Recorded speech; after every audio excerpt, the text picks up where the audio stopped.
Hi, I'm Jim Sacco, sports columnist here at the News Virginia, and joining me is sports editor Robert Sisk. Robert, how you doing today? I'm doing good. How are you doing? I'm doing all right. You know what this is? It's regional playoffs. Yes, it's regional playoffs. This is the Sports Desk, Essex County's only all-local weekly webcast. Rob, let's talk about Fort Defiance softball. Surprise, 1-0 loss to Liberty Bedford. Surprised? I think we had higher expectations for this team. We did, but then we always knew that they're a young, inexperienced team. They had one senior on the team. Granted, it's Brittany Davidson. She makes up for a lot of inexperience. But they are a young team. And the way the game ended on an error, that kind of shows the inexperience that team has. Next couple of years, expect great things from this team. Maybe they might make it down to Radford. You never know what's going to happen between now and then, but look for another surge in Fort Defiance softball like we did last year. And I don't think it's just going to be Fort Defiance. I think it's going to be a surge in the Southern Valley when you look at how young and how vastly improved a lot of these other teams were. Stewart's draft, they get these girls from the Babe Ruth World Series next year up on JV and varsity. Lee, and they got a young pitcher who's a sophomore and some really good freshmen out in the field. I think the only question mark is Waynesboro and how they replace Brittany Siren, their stud pitcher who pitched every game for 4 years. But there's been improvement on their defense as well with Latoya Diggs and with their hitting. So, I mean, is it going to be the whole Southern Valley? Well, when you have one team that is going to be good as Fort Defiance, these kids have played against each other all through Little League. They know each other. That makes the whole district as a whole better. We saw it with the Massanutten district with TA.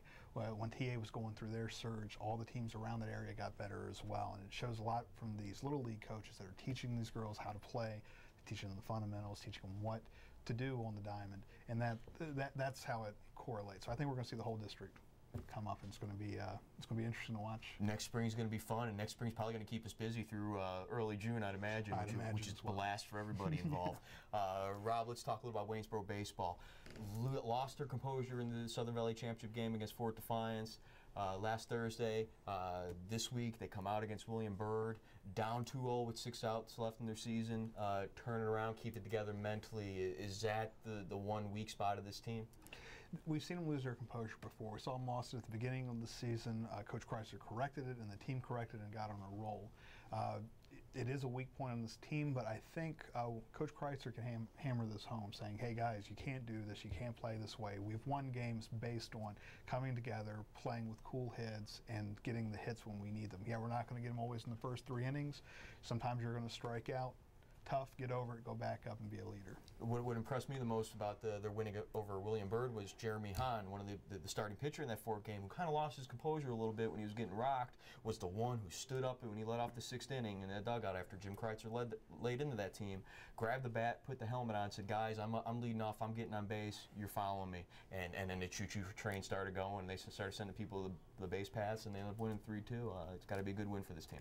Oh, definitely. That's what this team's been about all year. It's always one person that you never thought of that steps up. We saw it against Fort Defiance when they had to come have that big six inning, I believe, game when Eric Hall hits a little single, puts somebody on base, and everybody starts hitting. This team, once one person steps up and says, look, I'm taking you on my shoulders, I'm going to score, I'm going to get on base, the whole team rallies behind that. Now they just got to figure out how to do that every inning. Yeah. And then they got a chance to go. And every game. And every game. They got a chance to go to Radford after that. Let's talk a little about this expanded regional format that people like Lord Voldemort and Stanton really like to knock around and make fun of when it's not the kid's fault. I mean, how do you feel about it? You know, yeah, 3 teams get out. Some people say it waters down the regional play, but let's be honest.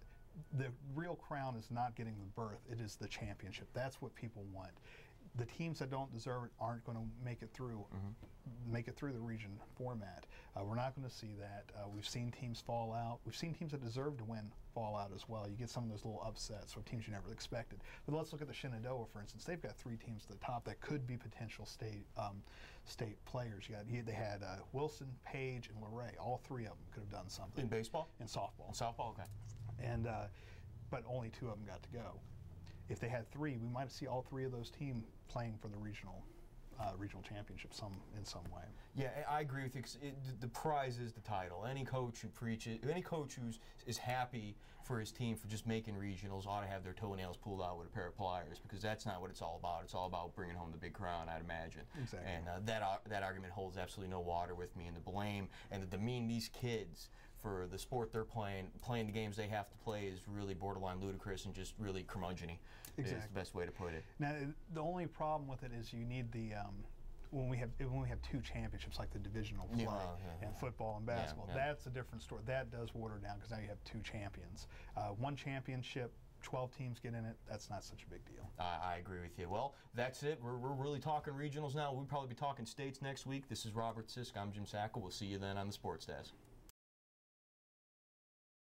Hi, I'm Jim Sacco, host of the Sports Desk here at the News Virginian. We're going to do this once a week, and we need to know what you like, what you don't like, and also we need questions from you. So you email us at sports@newsvirginia.com, and we'll see what we can do about getting those questions answered. And also, if you tell us why you think you belong on camera, maybe you can join us for a week.